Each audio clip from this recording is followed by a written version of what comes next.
a máa kú dédé àsìkò yìí yóò dára fún wa ò lágbára ọlọ́run àmín.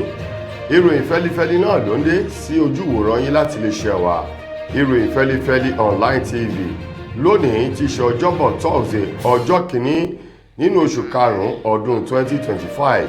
Fúnmi Adénúgà ni oníròyìn. Kó tó di wípé ẹgbọ́ ìròyìn lẹ́kùnrẹ́rẹ́ ẹ jẹ́ ká dé òkè lọ́hùn náà à ń padà bọ̀ wá.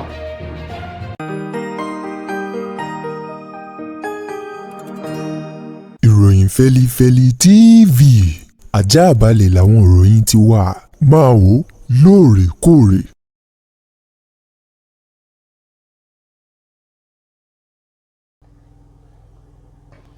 Ẹ káàbọ̀ padà ìròyìn rẹ̀ lẹ́kùnrẹ́rẹ́. Wọ́n ní pẹ̀lú bí àwọn ọmọ ẹgbẹ́ òṣèlú PDP bí wọ́n ṣe ń rọ́ tìkẹ́tìkẹ́ ń toní kẹ̀tíkẹ̀tí lọ sínú ẹgbẹ́ òṣèlú APC báyìí fèrè kan màrèò èyí tí wọ́n tuntun fọ́n sílẹ̀ láti fi rán wọn létí o àti láti fi pe àkíyèsí wípé ó ṣeé ṣe o kí púpọ̀ nínú àwọn ọmọ ẹgbẹ́ òṣèlú PDP náà kí wọ́n sì fi ẹgbẹ́ òṣèlú ọ̀hún sílẹ̀ darapọ̀ mọ́ ẹgbẹ́ òṣèlú APC pẹ̀lú bí gómìnà ìpínlẹ̀ Akwa Ibom bóun náà ṣe ti yọwọ́ sókè wípé láìpẹ́ láìjìnà ó ṣeé ṣe kóun kúrò nínú ẹgbẹ́ òṣèlú PDP darapọ̀ mọ́ ẹgbẹ́ òṣèlú APC látàrí àwọn wàhálà rògbòdìyàn èyí tó ń lọ lábẹ́nú nínú ẹgbẹ́ òṣèlú PDP èyí tí àwọn àgbààgbà nínú ẹgbẹ́ òṣèlú náà kọ̀ jálẹ̀ láti wá ọ̀nà àbáyọ sí ìṣòro èyí tó ń dojúkọ ẹgbẹ́ òṣèlú ọ̀hún. Gómìnà ìpínlẹ̀ Akwa Ibom Eyín Umo Eno eléyìí tó sọ ọ̀rọ̀ náà èyí tí àwọn akọ̀ròyìn tí wọ́n rí ọ̀rọ̀ ọ̀hún tí wọ́n mú bóde o ni wọ́n ti sọ di mímọ̀ wípé ó ní kì í ṣe wípé bóyá owó tàbí wọ́n fún òun ní ohun èlò kan tí wọ́n fi tàn òun àbí tí wọ́n fẹ́ fi tàn òun kúrò nínú ẹgbẹ́ òṣèlú PDP lọ sí ẹgbẹ́ òṣèlú APC bí kò ṣe wípé àìgbọ́ra ẹni yé èyí tó wà nínú ẹgbẹ́ òṣèlú PDP ọ̀pọ̀lọpọ̀ ìṣòro òun ló ti dá sílẹ̀. Bẹ́ẹ̀ bá gbàgbé ọ̀sẹ̀ kan ó lé díẹ̀ sẹ́yìn báyìí òun ni gómìnà ìpínlẹ̀ Delta tó ń ti àwọn alátìlẹyìn rẹ̀ tó fi mọ́ Okowa tí gbogbo wọn tí wọ́n ta kẹ́sẹ́ ò bọ́ sínú ẹgbẹ́ òṣèlú APC kúrò nínú ẹgbẹ́ òṣèlú PDP. Báyìí náà ni Umo Eno tí í ṣe gómìnà ní ìpínlẹ̀ Akwa Ibom àtòun àti àwọn alátìlẹyìn rẹ̀ ìní wọ́n ti fọ bàtà wọn sílẹ̀ báyìí tí wọ́n ti nù ú tó ń ti aṣọ wọn tí wọ́n ti lọ̀ kalẹ̀ wípé láìpẹ́ láìjìnà àwọn náà yóò kéde wípé wọ́n ti kúrò nínú ẹgbẹ́ òṣèlú PDP darapọ̀ mọ́ ẹgbẹ́ òṣèlú APC. Ẹni tó jẹ́ ọ̀kan tẹ́lẹ̀ nínú àwọn àgbà ẹgbẹ́ nínú ẹgbẹ́ òṣèlú PDP alága tẹ́lẹ̀ rí ọ̀hún eléyìí tó sọ wípé òun fi ọ̀rọ̀ yìí dá àwọn ọmọ ẹgbẹ́ òṣèlú PDP lójú o. Eyín ọ̀gbẹ́ni ti Alhaji Abubakar Baraje èyí tó ní láìpẹ́ láìjìnà kí àwọn ènìyàn ṣe sùúrù kí wọ́n fọwọ́ nù kí wọ́n fi yèdénú wípé gbogbo àwọ̀ àti gbọ́nmi-somi òtó fàákájà tó ń bẹ nínú ẹgbẹ́ òṣèlú PDP yóò rèdòdò lọ́mú mi o tí ohun gbogbo yóò bẹ̀rẹ̀ sí ní tùbà tí ó tùṣẹ́ táwọn náà sì ti ń gbáradì báyìí láti rí i pé wọ́n ṣe ohun tó tọ́ àti ohun tó yẹ kí wọ́n lè jáwé olúborí sí ipò ààrẹ lọ́dún 2027.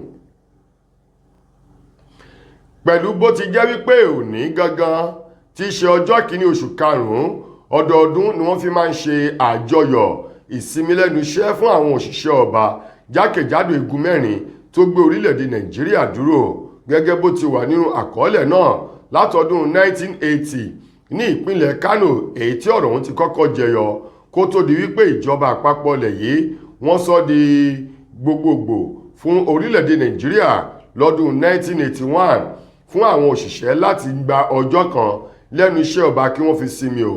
Àwọn òṣìṣẹ́ àti ẹgbẹ́ wọn Nigeria Labour Congress tó ń ti àwọn tí wọ́n jẹ́ igun ìkejì Trade Union Congress NLC tó ń ti TUC àwọn mà ní wọ́n ti ní iṣẹ́ larí àòrówó.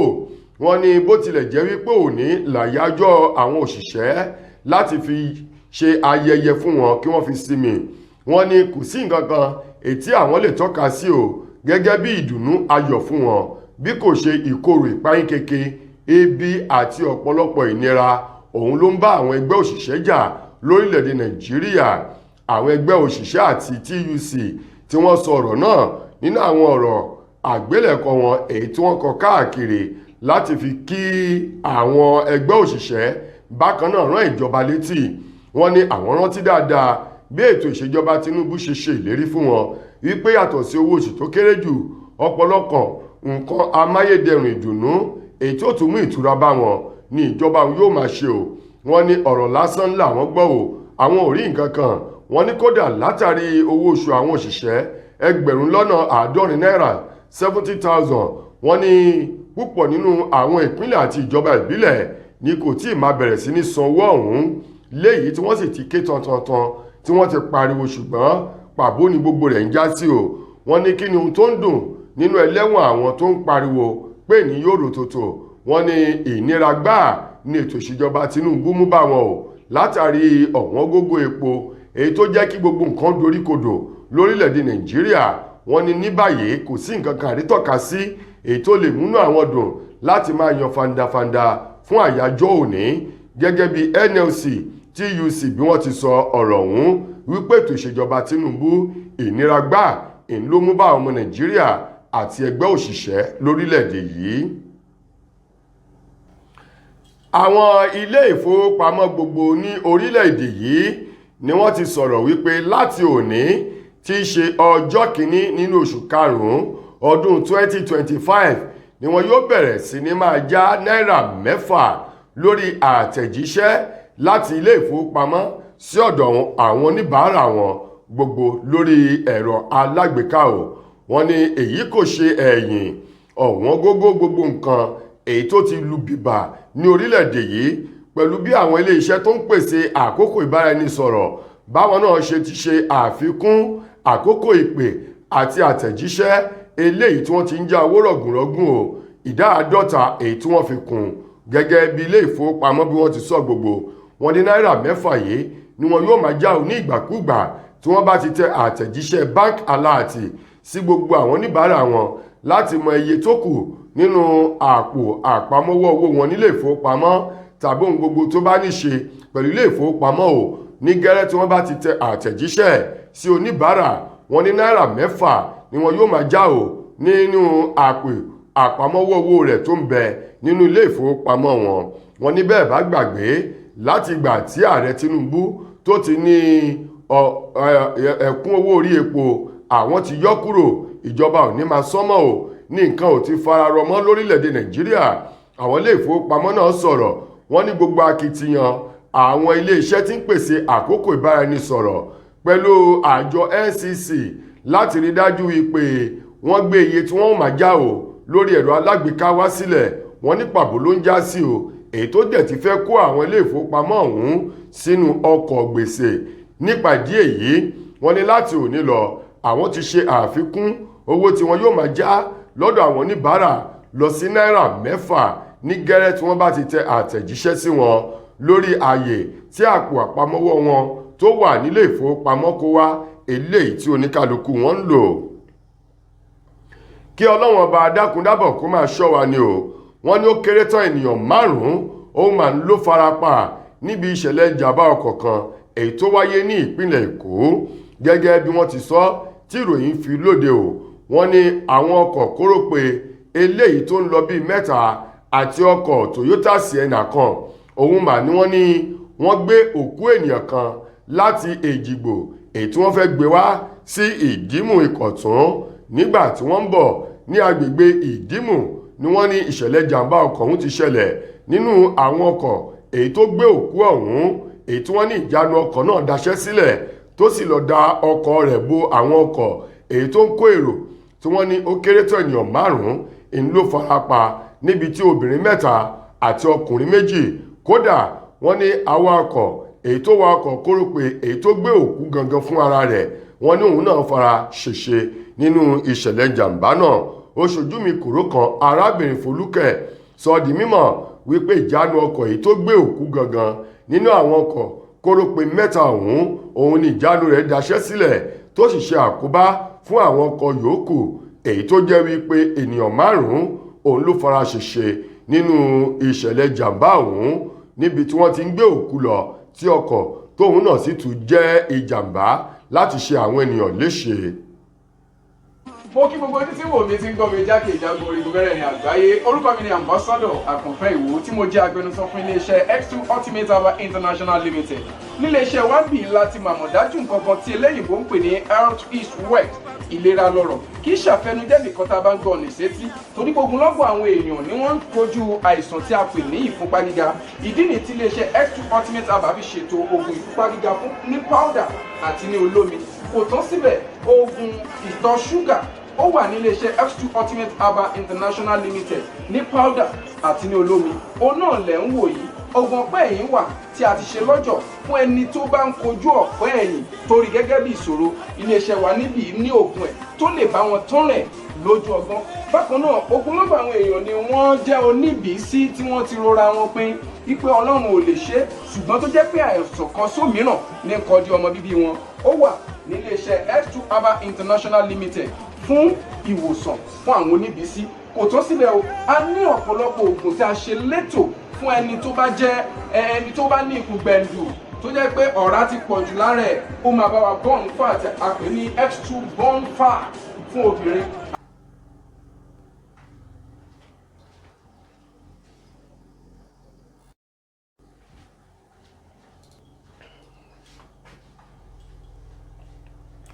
Lákòótán nínú ìròyìn wa fún tòní, ọ̀kan nínú àwọn òǹkọrin tàkasùfé Afrobeat ní orílẹ̀-èdè wa Nàìjíríà, David Adeleke, èyí tí gbogbo èèyàn mọ̀ sí Davido, òun mà ló ti sọ wípé ìjọba orílẹ̀-èdè Nàìjíríà ó ti bàjẹ́ tán pátápátá o, tó sì jẹ́ wípé àtúnṣe rẹ̀ ọwọ́ adẹ́dá nìkan ló kù sí.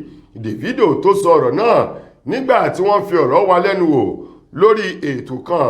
Òun mà ló ti tẹnu bọ̀rọ̀ bí ìgbènìyàn fi straw fa nǹkan jáde nínú ìgò tó ti ní àwọn ìjọba wa àti àwọn tí wọ́n ń darí wa nílẹ̀ yìí wọn ò bìkítà, bẹ́ẹ̀ sì ni wọn ò láàánú àwọn mẹ̀kúnnù bí tí hùn kó kéré mọ́ tó. Ó ní orílẹ̀-èdè Nàìjíríà ọwọ́ Ọlọ́run nìkan ló kù sí tó lè bá wa tún ṣe, òun náà ló sì lè yan ẹni tí ó tún ṣe o. Ó ní tí kì í bá ṣe ọlá Ọlọ́run àti agboolé amúlùúdùn èyí tó mú ìdùnnú ẹ̀rín bá àwọn ọmọ orílẹ̀-èdè Nàìjíríà ni. Ó ní púpọ̀ nínú àwọn ọmọlẹ̀ yìí ni ò bá ti gbẹ̀mí lẹ́nu ara wọn. Ó ní ṣùgbọ́n ẹ̀ka ilé-iṣẹ́ amúlùúdùn lórílẹ̀-èdè yìí òun ni òpó múlẹ́rọ̀mù jàre kan èyí tó gbé orílẹ̀-èdè Nàìjíríà dúró tó ń fi ìrètí ọjọ́ ọ̀la tó dáa sí ọkàn àwọn ọmọ orílẹ̀-èdè Nàìjíríà. Ó ní tẹ́lẹ̀tẹ́lẹ̀ àwọn máa ń dunnú ni tí wọ́n bá fẹ́ gbéra kúrò lórílẹ̀-èdè Nàìjíríà lọ sí ilẹ̀ òkèrè láti lọ rèé ṣeré tàbí fọ́ra ní ìsinmi. Ó ní ṣùgbọ́n báyìí bó bá kúrò lórílẹ̀-èdè Nàìjíríà lọ sí ilẹ̀ Amẹ́ríkà àbí Lọ́ńdọ̀nù, ó ní kò sí nǹkan kan tó jẹ́ ìdùnnú mọ́ o látàrí owó wa eléyìí tí ò níyì mọ́. Ó ti ṣe àkóbá fún ìrìn àjò, bẹ́ẹ̀ ló ti ṣe àkóbá fún ètò ọrọ̀ ajé ilẹ̀ yìí. Ó ní bí ẹ bá wo àwọn ọmọ orílẹ̀-èdè Amẹ́ríkà bìbà ní orílẹ̀-èdè Nàìjíríà, ó ní gbogbo wọn ni wọ́n fi ẹsẹ̀ gbálẹ̀ káàkiri tó sì jẹ́ wípé kálukú wọn náà ni wọ́n fi ẹ̀dùn ọkàn wọn jáde wípé Nàìjíríà ò dùn fún wọn mọ́ bí ti tẹ́lẹ̀, léyìí tó sì jẹ́ wípé àwọn ìjọba àwọn ló bà gbogbo rẹ̀ jẹ́. Gẹ́gẹ́ bí Davido bó ti sọ ọ̀rọ̀ ń bòde. Lákòótán náà rọ Davido, ó rọ àwọn adarí wa, àwọn olórí àti gbogbo àwọn tí wọ́n tún kọlẹ̀ yìí láti dákúndábọ̀ kí wọ́n fi orúkọ rere, ìtàn rere lélẹ̀ kí wọ́n lè ní ọjọ́ ìsinmi èyí tí ó sunwọ̀n fún wọn. Bákan náà káwọn ọmọ wọn kí wọ́n lè gba oríyìn lẹ́yìn wá ọ̀la gẹ́gẹ́ bí Davido bó ti sọ ọ̀rọ̀ ọ̀hún. Tó ẹ̀yin ará, ìròyìn wa kò ní jù báyìí lọ fún tòní. Títí dìgbà míì tẹ́ máa láǹfààní láti gbọ́ tún rè míì nílé iṣẹ́ wa. Mo gbà á ládùúrà wípé ilé ò nílé wa, ọ̀nà nínà wá. Fúnmi Adénúgà lẹni tó mú ìròyìn wá sí ojú amóhùnmáwòrán yín. Ẹ ṣeun gan ni o.